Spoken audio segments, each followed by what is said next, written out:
Hey guys, welcome back to Garden and Grease. I figured that I would give you guys a very quick spring tour update of what we have going on our property with our new garden beds we're putting in. And we have got some cold crops that are out in the garden already, and we're hardening some other ones off. So let's check out what we got going on. Okay, the girls are out to play. That's Betty playing in one of our new raised beds. So probably the cheapest raised bed you can make. We're still got to fill in some gaps around the edges, but these are going to be squash and watermelon beds. And we're going to do a trellis up over top the sidewalk that goes to nothing. Some forsythia that's not doing so well because it's such a thicket that we have to do some massive trimming here the next month. But anyway, so we have pretty much finished our soil. Gosh, listen here, little lady. You're kicking all my soil into the grass. Geez, stinker butt. That's what they do. They're good for that. So we have pretty much finished all of our soil layers for this, which started with cardboard. So these two beds, kind of like I'm testing different styles on the property, and these have cardboard under them. Cardboard, manure, garden soil, and leaf mulch. So that's what we have there. And we had recently pruned Stan, and I'll link a video to pruning Stan, and he's recovering very well. Got some bachelor's buttons that were sewn in the fall that have made it. Some of the other stuff that I had sewn back here didn't make it. And it may have been because the chickens and squirrels getting in there. Our garlic going gangbusters. That was one of our first batches. And then a later batch that was put in because the squirrels had decimated another garlic bed of mine. If you can see Stan's buds, let me get you close. Do you see Stan's buds? Ooh, he's waking up. Look at him go. What a good little baby tree. It's a happy tree. Anyway. All right, so I know that it is not pretty, but I needed something to cover up our brassica bed. I needed to anyway, because when the moths, cabbage moths start coming out, I need something to cover them. It's been through this past week. I put it up last weekend, and it's been through some major windstorms, 55-mile-an-hour wind gusts. It's still standing. Okay, it's not looking pretty. It's kind of dilapidated already. It was just kind of thrown together with some PVC pipe and some mesh, and because we've had like nights in the 20s, I also cover it with a light frost cloth. So I have it down now because the sun is out and it's above freezing.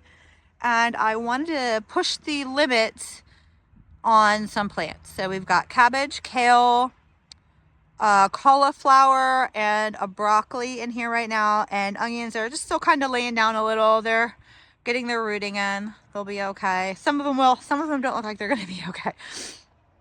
Onions can handle some freezes, so I'm not that worried about it at all. I was just trying to push the envelope on some of these other brassicas, which are cold hardy, but 20s is pretty dang cold. So we'll see how that goes. I have a whole nother wave of them that'll go out next weekend. It's just been so cold, I haven't wanted to do a lot out here. I put the mesh. I've got to cover anything I put seeds in right now until some plants get bigger to deter the chickens and the squirrels. So I have seeded in some root crops in here, and put some onions in. And how I knew my onions should be doing pretty good is because the chives came back and they look awesome.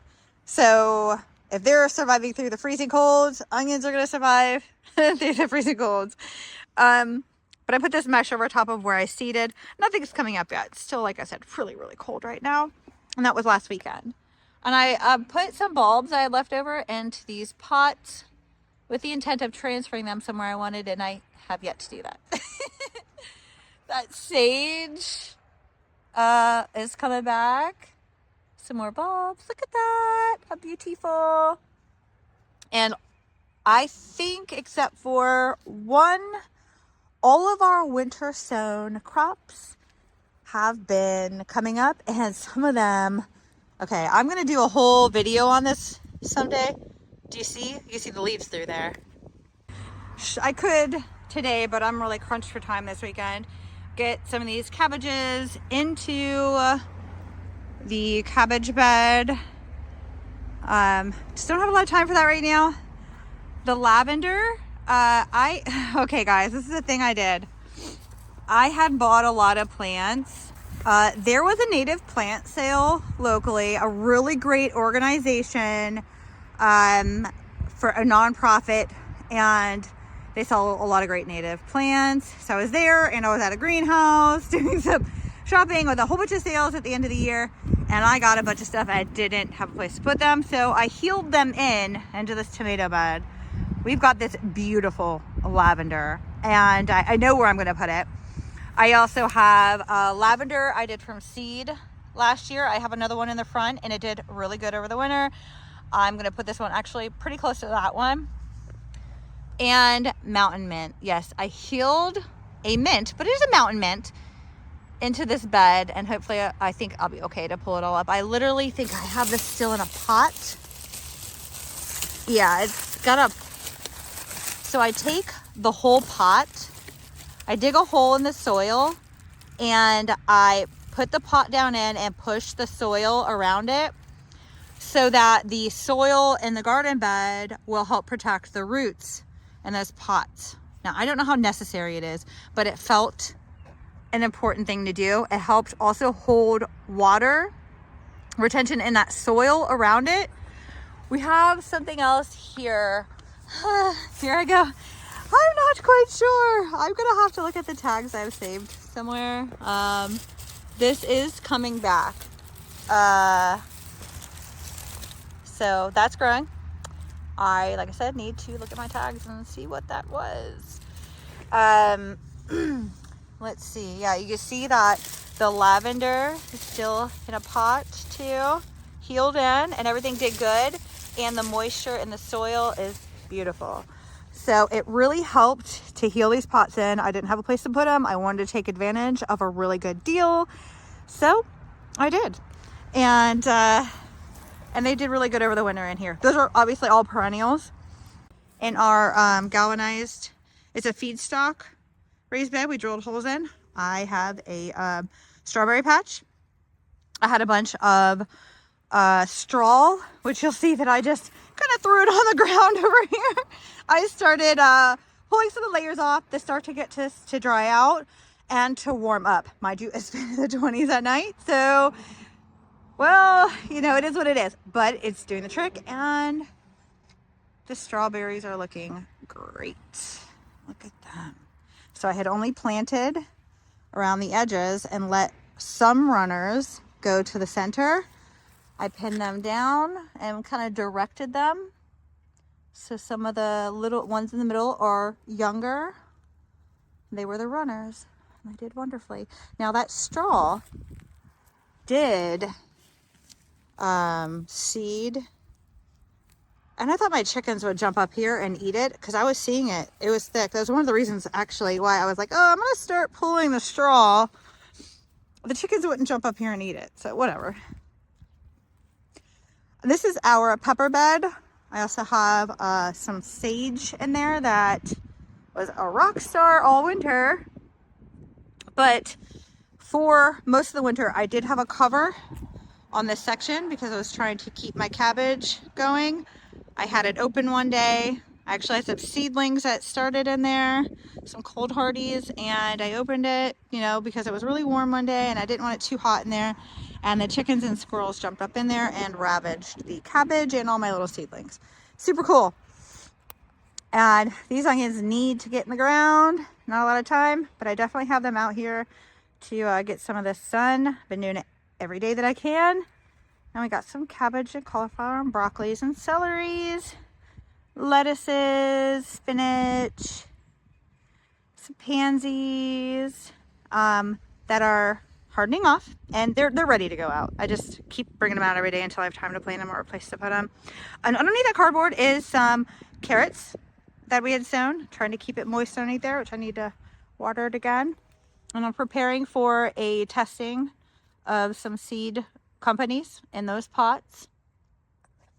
And this was garlic over here, but the squirrels ravaged this. This was going to be a really nice little garlic stand on this part, and I was going to work my pepper plants around the garlic, but there's only a couple standing. 1, 2, 3, 4 maybe. Whatever. Dang squirrels. And our lovely new addition to the garden art. We've had massive windstorms. We've been helping everybody else with their tree limbs, but we haven't really gotten around to our own yard. So we have this big limb that fell from up there. I'm sure you can see there. So that's one of the top limbs that broke down. Okay, we cut up with the saw and cleaned up the downed limb here. Now we're gonna work on rehanging the clothesline. It literally severed it in 2 places, and it knocked down my bird feeder and broke the corner, but I think it's gonna be okay. We need to get some more bird feed for in there now. Daffodils, tons of bulbs. We got the lilies starting to do their thing.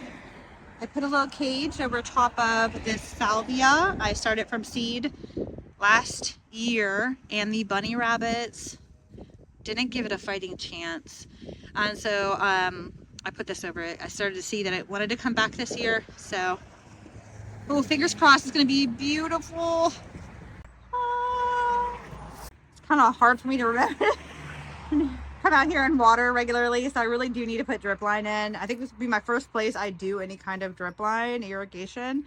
Tulips, which hopefully they're gonna pop wide open about this time of day. Some more sedum. My peony. I planted this last winter. The roots, I planted 4. Nothing happened last year, and then this year, one of them, this one, started coming up, and I think it's the coral, and I'm so excited for it. I don't want the bunnies or anything destroying it, so I covered it with one of those mesh Dollar Tree waste baskets. We have other bulbs just popping up. That's the foxglove, so it'll bloom this year, the biennial. We have a male winterberry holly and our limelight hydrangea over there. It got put in the fall. I got a sale on a lot of things in the fall, so they're gonna take this year to really settle in. Now this has been a really big project. This is gonna be the cottage garden, and it's gonna roll into this, and the theme is gonna work its way around to this side. So it's all gonna be a really pretty cottage garden. I've got some fruit trees, which I'm excited for those to show up next week, and perennials, annual cut flowers, herbs. So I've been really working this soil here. No till, okay, and no cardboard or paper in this one. I want to see how this goes, but I've been having to